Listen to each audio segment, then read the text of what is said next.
Fans of the Horus Heresy and Warhammer 40,000, thank you very much for joining me for my final overview video of the Primaris Space Marine miniatures from the Dark Imperium box set for Warhammer 40,000 8th edition. So over the course of the last few weeks I've done a series of videos reviewing and looking at the Primaris Space Marines that came in the 8th edition box set. These are one of the first new and really innovative ideas or representations of Space Marines that we've had in a long time in the 40k universe. And essentially what we have is a realisation by Games Workshop and Citadel Miniatures of the true scale Space Marine concept. So this is a very interesting set of miniatures from that perspective. It certainly generated a lot of interest and reaction within the community, I think it's fair to say. In this video I'm just going to share my final thoughts around these miniatures and what I think of them. So I'm going to distill down all of my thoughts from my previous reviews, and I will leave links to all of the reviews I've done on these models in terms of the actual miniatures in the description section if you're interested in that, and please do check them out if you've not already done so. Add a few additional closing thoughts, shall we say, in terms of what I think this set offers and what it represents to 40k. Firstly, well, what is it? So in the Dark Imperium box set you get 22 Imperial Primaris Space Marines. So the Primaris Space Marine is a new generation of Space Marine warrior, bigger, more resilient and more heavily armed than the preceding classic Astartes. They're true scale models, and if we just grab one of these guys, so here we've got a lieutenant, or lieutenant for those people in the States or elsewhere in the world. A real shift in the sort of look of these models, and they are kind of much more realistically proportioned to what humans actually look like than the classic Space Marine models. So in the box set you get the 22 miniatures, and that consists of 2 intercessor squads, so these are basically your tactical marines armed with bolt rifles, 1 Hellblaster squad. This is a very versatile, what you might call medium weapon squad. They're not quite full on heavy weapons, but they're pretty powerful nonetheless, and they're all armed with phased plasma rifles, as I like to call them, or as the name got barfed out by GW, plasma incinerators. Phased plasma rifles, remember that. Then you also get the fast moving hit and run troops in the form of the Inceptor squad. So here you have a brand new type of marine unit, or a very new type, and this is quite unlike anything that we've had before in the Astartes, because previous Astartes assault infantry have all been around melee weapons. These guys are not. These guys are around mobile fire support. So they're relatively short range, to 18 inches range. However, each trooper has got the firepower of 2 Devastator Marines. So as a squad, they're very hard hitting and they're very fast as well. So a new tactical option for the Space Marine forces, and I really like them. And then we get the heroes as well. So we get the Captain in Gravis armor, we get the Ancient with the banner, we get a Lieutenant with an auto bolt rifle, and then we get a Lieutenant with the power sword and bolt pistol. So I guess there's a couple of ways of looking at this. As a set of models, I think they're really nice. It's very well balanced in terms of the looks of it. You've got a nice selection of infantry. While there are several monopose models in effect and some repetition within these, with some modelling work, as I've shown in my reviews, you can make them all look different. And I've in effect got 22 unique models now. Everyone looks different. So I'm really pleased with that. There's a nice consistency of look across the force. The only exception to that, I think, is this Captain in Gravis armor, which breaks with what I will generally say as being a modern military or science fiction look. We've got something that's much more heroic style with this guy. And we've got the big cape, and we've got this somewhat overstated iron halo. I'm going to remove this iron halo before I get around to painting this. So it just looks too much like something out of Age of Sigmar. I think like that is going to look much better. Unfortunately, with the cloak, that'll be a massive conversion job to try and remove that.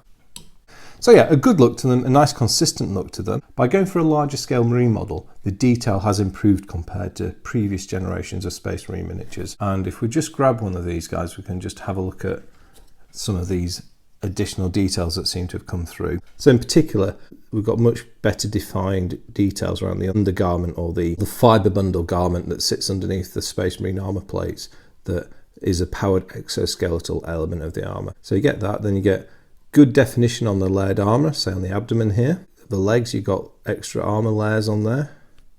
Same with the forearms. Got these nice Mark IV inspired helmets. The armour has a lot of Mark VIII influences.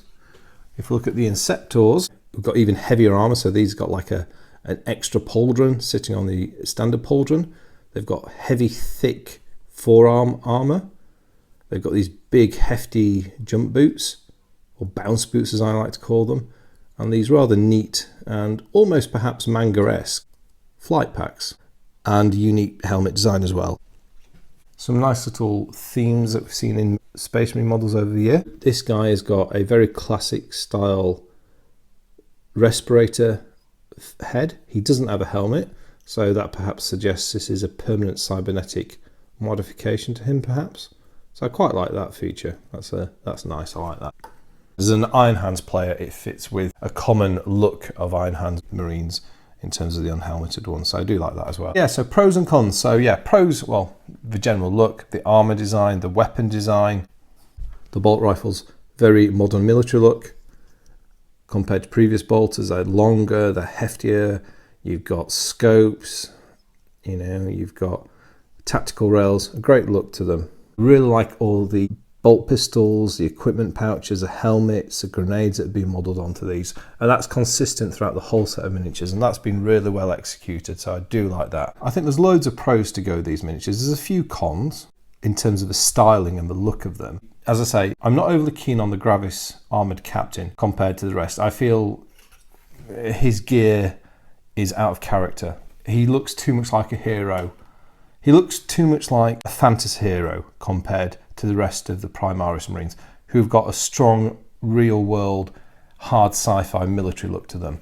So yeah, I think he would have benefited from being a bit lower key. I think, taking a sort of view of what comments I've read, the Inceptor Marines have proved a bit of a chalk and cheese or a Marmite unit. Some people, like myself, really like them. Other people are less keen on them. The thing that comes up again and again with the Inceptors is these deflector plates or armoured plates or recoil deflectors that are mounted on the front of their assault bolters. I don't mind them. I can see why they might have a practical use, but a lot of people, I think, have been put off by these. You do sometimes get that with, shall we say, left of centre design choices. If you've been keeping abreast of upcoming release images on the community website, the next iteration of the Inceptors, which are armed with plasma weapons, have a much less controversial design on the weapon than the assault bolter, and I think they are going to go down very well.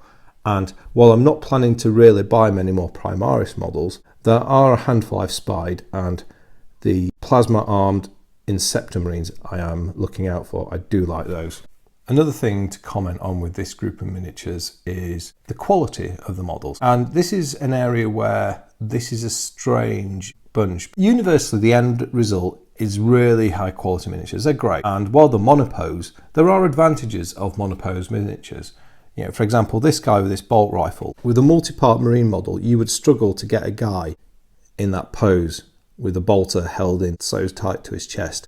You know, if you're a collector, don't dismiss the fact that these are monopose or close to monopose, because it does give some benefits in terms of the way they can be sculpted and go together. Multi-part kits compromise the ability to put the arms into certain positions and the legs into certain positions. I think these will always have something to offer even when multi-part kits come along. The multi-part kits will probably be more expensive, which brings me on to an important point around cost. So the end result is excellent, but when I talk about quality, what I'm really talking about is the amount of mold line that we see on the finished miniature. And if you're wanting to get professional results, or if you want to get your model prepped as best you can to give yourself the best chance of doing a really good paint scheme, and certainly to reproduce models that have got the same form and line as what Games Workshop used to advertise, you need to remove these mold lines. There are 3 different sprues in the Dark Imperium set for the Primaris Marines. There's sprues A, B and F. Now, sprues A and F are produced to what I would call a typical, very high quality Citadel plastic miniature standard, and I will compare them to the Sisters of Silence models, the Mark III Space Marine models,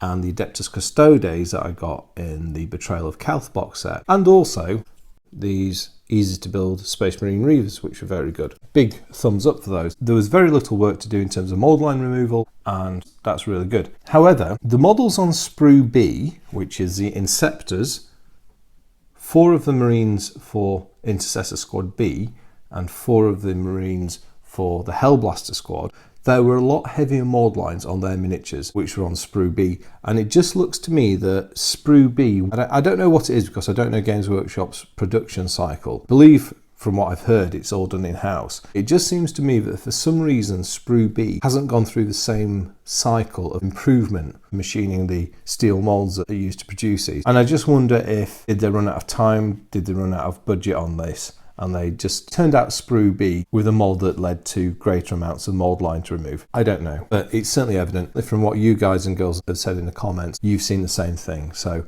I don't know. I hope that if Games Workshop go on to sell these separately, Sprue B sees some further cleanup. It would certainly benefit these models well. That said though, I think ultimately the most important consideration on this set of miniatures is value. When we talk about value, I bought this as part of Dark Imperium box set. The retail price in the UK is £95. If you shop around for independents, you may get it between, I don't know, £75 to £80 with your postage if you shop with your buying choices. And of course, as well as this, you get the rule book, you get a few of the game bits and pieces to go with it, and you get all the Nurgle Marines, so the Death Guard and their Poxwalkers and the Blight Drone. It is actually worth bearing in mind that if you can afford to fork out the £95 to get the set, what you get is actually really good value, and there's no two ways about it. Let's say we knock off 35 quid, stick at retail price, knock off 35 quid for the rulebook, then you've paid £60 for about 60 miniatures.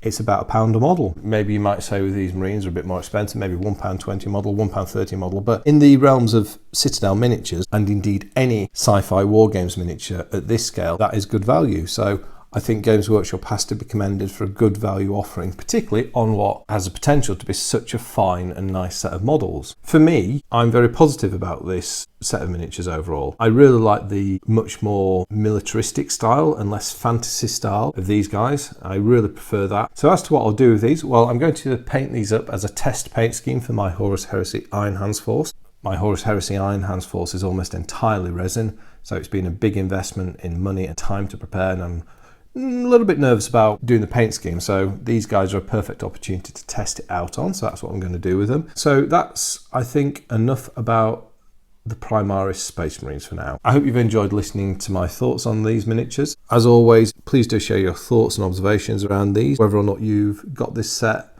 you're thinking about getting it, or you think they're absolutely horrendous and the worst thing ever to happen in Warhammer 40,000. It'll be interesting to hear. But other than that, I would just like to say thank you very much for watching. I'll speak to you next time, and goodbye.